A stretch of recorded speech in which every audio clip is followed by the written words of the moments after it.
about that unhappy chapter called Tora Tora Tora in Kurosawa's life. It began with his being approached with the idea of contributing to a cooperative picture where half the money would be Japanese and half the money would be American. The incredible attack on Pearl Harbor, as told from both the United States and Japanese sides. These co-productions never add up to anything, any place, and so this also, the idea was sort of soon dropped, and it became an American-financed project in which Kurosawa would play a part. Once two nations made war. Today they have collaborated to make a motion picture of unequaled magnitude and importance. He wanted to make certain that if it's going to be dually directed, as it was intended to be, then he'd have somebody of his own caliber. The most spectacular film ever made. He understood, rightly or wrongly, that David Lean was going to be his opposite number. And so the first thing that happened in this process of disillusion, which is the production history of this particular picture, is that he discovered it wasn't. It was a perfectly good director, Richard Fleischer. Does anybody trust anybody anymore? It didn't have quite the bon ton that the Kurosawa thinks he had been led to expect. Report it to headquarters, damn it. How, sir? We haven't got a telephone, sir. There's a gasoline station about a mile down the road. They must have a phone. So that was the first problem. Another problem was that the 20th Century Fox executives treated him like a Hollywood director, which just means like shit. Damn it, why can't Washington give us the full inside story?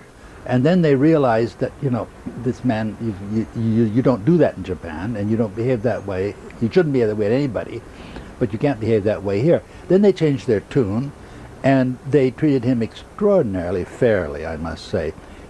They gave him everything he wanted, but the damage was done.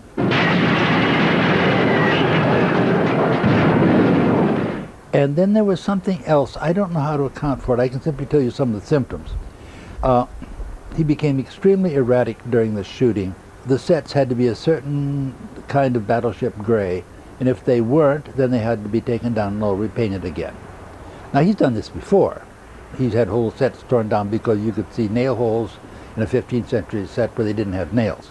He would have taps played with the entire cast standing at attention and the camera rolling through feet after feet after feet of expensive Technicolor film. Either he was fired or he quit. There are two camps, and they both have their own stories on this. For him, it was an almost unmitigated tragedy. There was nothing left. The script that he originally wrote is still around, of course. Extremely interesting because it was structured like a Kurosawa film. That is, it had a lot of rehearsal scenes, like in High and Low, like in Seven Samurai. You know, they show how they're going to do it in miniature before they do it. He used the sort of the mock tryout. None of the footage that Kurosawa shot was actually used in the picture. There's nothing there. The sun came up, the bombs came down, and the world came apart. We started to drink. And he was a good drinker, very good drinker. He said something about Lenin. He said that Lenin is such a great man, and he really thinks that Lenin brought Russia to, you know, its glory, something like that. Being in Russia for a long time, I started to argue with him, and I didn't understand that it was completely unacceptable in this society to argue with a master. There was dead silence. Kurosawa gets silent a little more, put some vodka and start to swear me. Very bad words in English, but you know, not in English. There was a translator who translated.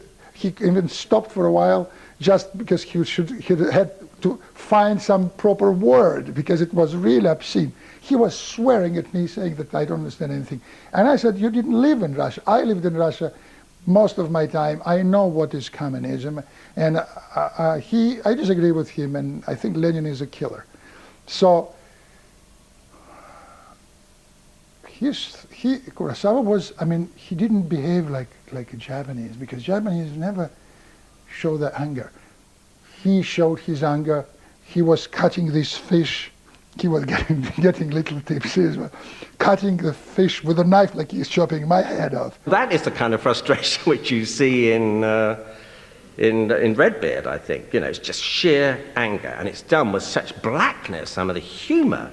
I mean, if Kurosawa had that kind of humour, I think he'd have been probably his own in himself and hadn't taken things quite so seriously, then he would never have attempted suicide, for example. Dodecka Den had flopped both critically and financially, and the next thing he did was he sliced himself. How many times with that razor? I don't know. But he sliced himself to the extent, without killing himself, to the extent that one recognized this is not suicide, this is a call for help.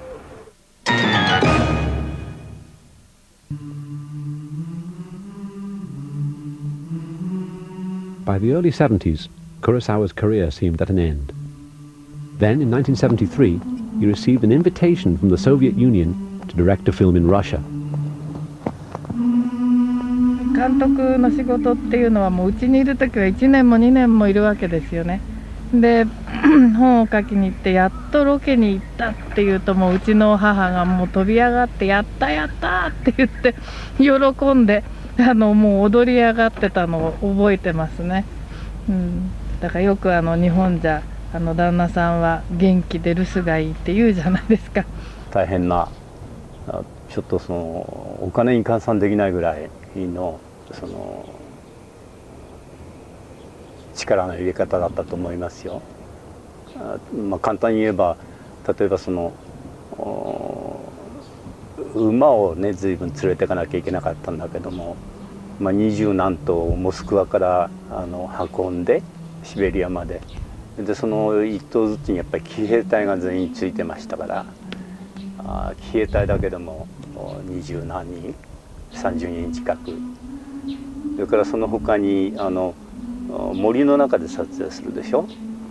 そのためにその工兵隊っていうんですかね工作隊つまり森を切り開いてキャメラを運び入れなきゃなんないそういうためにいわゆるその頃でしたからレッドアーミーですけども、あれは黒沢さんの仕事の中では一番大変な仕事で、肉体的にもねいろんな条件的にもで黒沢さんが時にかぶっていた帽子を、もうくたびれてダメになっても同じように同じ帽子を作ってかぶってたぐらいでなぜかっていうとこの帽子をかぶっていると時の苦しかったことを思って3つあるんです。もう一つはロシア帽ね、あれはベルス・ウザーラで非常に苦労したんです。